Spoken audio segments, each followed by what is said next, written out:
বলতে গেলে 2 মাস পর পরে আমি চট্টগ্রাম বন্দরে আসছি বিভিন্ন কাজে। সবসময় আপনাদের সাথে দেখা সাক্ষাৎ হয় না, বাট এবার আসলাম একটা নতুন প্রেক্ষাপটে। এর আগে 2-1 জন এসে দেখে গেছিলাম মন্ত্রণালয় থেকে।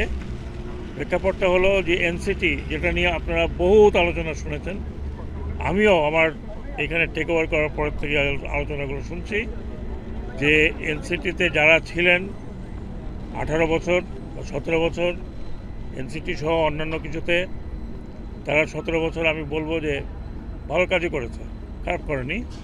তারা তাদের মতো কাজ করেছে, কিন্তু তাদের থেকে আরও বেশি এফিশিয়েন্ট করার জন্য আমরা উদ্যোগ নিয়েছি। এবং এই পোর্ট যদি বলি আমরা 1882 সাল বা 1884 সালে এই পোর্টের পত্তন হয়েছিল, কিন্তু আমি তো বিদেশে কয়েকবার গিয়েছি, বিভিন্ন পোর্টে গিয়েছি। সেই কম্পারিজনে যদি আমরা চিটাগং পোর্ট দেখি তাহলে আমরা অনেক পিছনে রয়ে গেছি। দেখেন এই যে লোড হচ্ছে, এটা কোথায় যাবে? সিঙ্গাপুরে গিয়ে ট্রান্সশিপমেন্ট হবে। এবং সিঙ্গাপুরের ট্রান্সশিপমেন্ট ওরা বলছে 2 দিনের বেশি থাকতে পারে না পোর্টগুলোতে। এবং সিঙ্গাপুরের সবচেয়ে বেশি পোর্টই হচ্ছে প্রাইভেটে পরিচালনা করছে। শুধু সিঙ্গাপুর না, আমি ইংল্যান্ডে গেছি, সেখানেও দেখেছি, অন্য জায়গায় দেখেছি। আমাদের যদি এফিসিয়েন্সি বাড়াতে হয় তাহলে আমাদেরকে বাহিরের নো হাউ টেকনোলজি আনতে হবে। আমরা যদি নিজেরা করছি ঠিকই, নিজেরা অনেক এফিসিয়েন্টলি করছি, কিন্তু এই এফিসিয়েন্সি বাড়াবার জন্য আমাদের দরকার হচ্ছে যে আন্তর্জাতিক অঙ্গনে আমাদের প্রবেশ করা। এবং একটা পোর্ট তখনই আন্তর্জাতিক অঙ্গনে প্রবেশ করবে যখন একটা আন্তর্জাতিক অপারেটর, আমি পোর্ট পরিচালনার কথা বলছি না, ভুলে যান না। একটা হচ্ছে অপারেটর আর হচ্ছে পরিচালনা কিন্তু আমরা শুধু এখানে যাকে আগে দিয়েছিলাম তার জায়গায় তো একজনকে দিচ্ছি। এটা সম্পূর্ণ এফিসিয়েন্সি বাড়াবার জন্য। কারণ আমি নিজে দেখে এসেছি, আমার ব্যক্তিগত কোনো ইন্টারেস্ট নেই, আমি চট্টগ্রামের বাসিন্দাও না। তো আমি এখন যা দেখলাম, এই 6 মাসের জন্য ইন্টারিম পিরিয়ডের জন্য আমরা সিটিডিএলকে দিয়েছি, চিটাগং ড্রাই ডক লিমিটেড, যার পেছনে নেভি হাত রয়েছে, তাদেরকে দিয়েছি পরিচালনা করার জন্য। আমি অত্যন্ত আনন্দিত। আমি আগের থেকে জানতে পেরেছি যে আগের থেকে অ্যাভারেজ 30% ইনক্রিজ হয়েছে ভলিউম। আপনারা দেখলেন নিজেদের চোখের সামনে। তো এটা কিন্তু একটা বড় ধরনের অগ্রগতি। আমরা আশা করব যে এই অগ্রগতিটাকে যারা আগে আসবে তারাও যেন ধরে রাখে।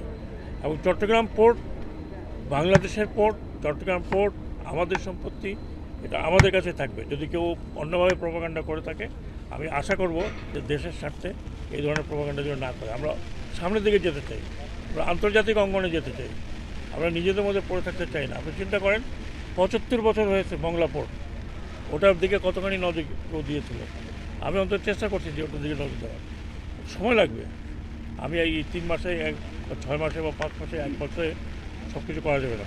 মংলা পোর্টেরও অনেক গতিবিধি ঘটেছে, সেটার চেষ্টার জন্য আজকে আমি প্রায় এনবিআর সবাই এখানে আছে। ওই বিকেলে এনবিআর সাথে কথা বলবো আরও কীভাবে ইনক্রিজ করা যায়। বৃষ্টি আসছে, আপনাদেরকে ধন্যবাদ। Thank you.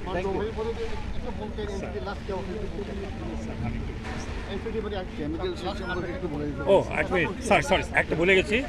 আমি এইমাত্র একটা কেমিক্যাল সেতু উদ্বোধন করে আসলাম, আন্তর্জাতিক মানের। এই সেটটা আমাদের কাছে ছিল না, এবং এটা আমি বলেছি চেয়ারম্যান মহোদয়কে যে যারা ইম্পোর্টার তাদেরকে এনে জন্য দেখানো হয় এই কেমিক্যাল ইয়ার্ড। এটা অত্যাধুনিক একটা ইয়ার্ড হবে, কেমিক্যাল ইয়ার্ড। জি, ট্যারিফ রেট শোনেন, এটা নিয়ে আমরা কিন্তু আলোচনা করে বাড়িয়েছি। এককভাবে মন্ত্রণালয় বাড়েনি, আন্তঃমন্ত্রণালয়ে কথা হয়েছে এবং স্টেক হোল্ডারদের সাথে কথা হয়েছে। বিশ্বের বিভিন্ন মেইন পোর্টের ট্যারিফ দেখার পরে দেখা গেছে এখনও এটা ট্যারিফ অনেক কম, এমনকি মংলা থেকেও কম। এটা আমি ঠিক এই মতো বলতে পারবো না কত, আর কত বছর আগে? 30 বছর আগে। এটা হলো 30 বছর। 86-এ হলো আপনার 86-এর পরে আর কোনো আপনার তাহলে আপনি দেখেন 86-এর 1 টাকার এখন মূল্য কত হয়েছে? প্রতি কেজিতে 14 পয়সা বাড়ছে। প্রতি কেজিতে 14 পয়সা। জি, আপনারা জানেন যে যেভাবে মাননীয় উপদেষ্টা বললেন যে আমরা গত 7 তারিখ থেকে আমরা সিডিডিএল ডিপিএম পদ্ধতির মাধ্যমে এই এনসিটি টার্মিনাল অপারেশনের দায়িত্ব পেয়েছে। তা আমরা এই দায়িত্বটা পাওয়ার আমরা তার 5-6 দিন আগেই আমরা জানতে পেরেছি যে দায়িত্বটা আমাদেরকে দেওয়া হবে। এই জন্য আমরা এর মধ্যে একটা কোর টিম গঠন করেছিলাম। সেই কোর টিম আমাদের পূর্ববর্তী যে অপারেটর ছিল সেই অপারেটরের সাথে তাদের সমন্বয় করে আমাদের দায়িত্বটা অতি অল্প সময়ের মধ্যে আমরা এটা বুঝে নেওয়ার জন্য আমরা চেষ্টা করেছি। এখন পর্যন্ত যে জিনিসটা দাঁড়িয়েছে যে এর মধ্যে আমাদের একটা নৌবাহিনীর একটা কন্টিনজেন্ট সিডিডিএলকে সহায়তা করার জন্য আমাদের এখানে মোতায়েন করা আছে। এই কন্টিনজেন্ট বেসিক্যালি যেটা করছে তারা সম্পূর্ণভাবে এর ম্যানেজমেন্ট, এই টার্মিনাল অপারেশনের সুপারভিশন, মনিটরিং এটাকে আমরা করছি। এর মাধ্যমে আপনারা ইতিমধ্যেই জেনেছেন যে আমাদের ইতিমধ্যেই 30% গ্রোথ হয়েছে এই গত 17 দিনের স্ট্যাটিস্টিক্স, এবং প্রায় আমরা 10 ঘন্টা জাহাজের টার্ন অ্যারাউন্ড টাইম কমাতে সক্ষম হয়েছি।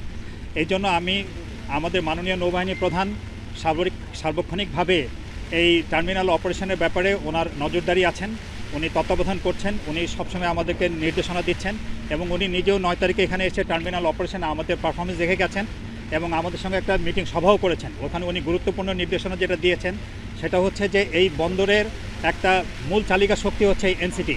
এই বন্দরের এই এনসিটি অপারেশনটাকে যেন কোনোভাবেই ব্যাহত না হয়, এটা যেন 24 ঘন্টা অপারেশন থাকে, একটা মিনিটের জন্য যেন বন্ধ না হয়, এই জন্য উনি ওনার যথাযথ নির্দেশনা দিয়েছেন এবং সেইভাবে আমাদের লোকজন তাদের উদ্যোগ নিয়ে কাজ করছে।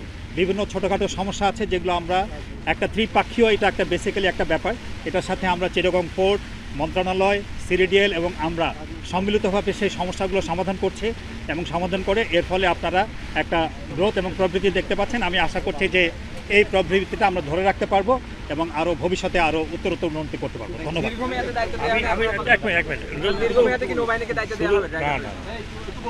দায়িত্ব তো আছে বলি, আগে যারা ছিল তারাও ভালো কাজ করেছে, আমি তাদেরকেও ধন্যবাদ জানাই। 18 বছর ছিল এবং কেউ পার্মানেন্টলি থাকে না, কেউ না কেউ রিপ্লেস করে, কাজে তাদেরকেও ধন্যবাদ।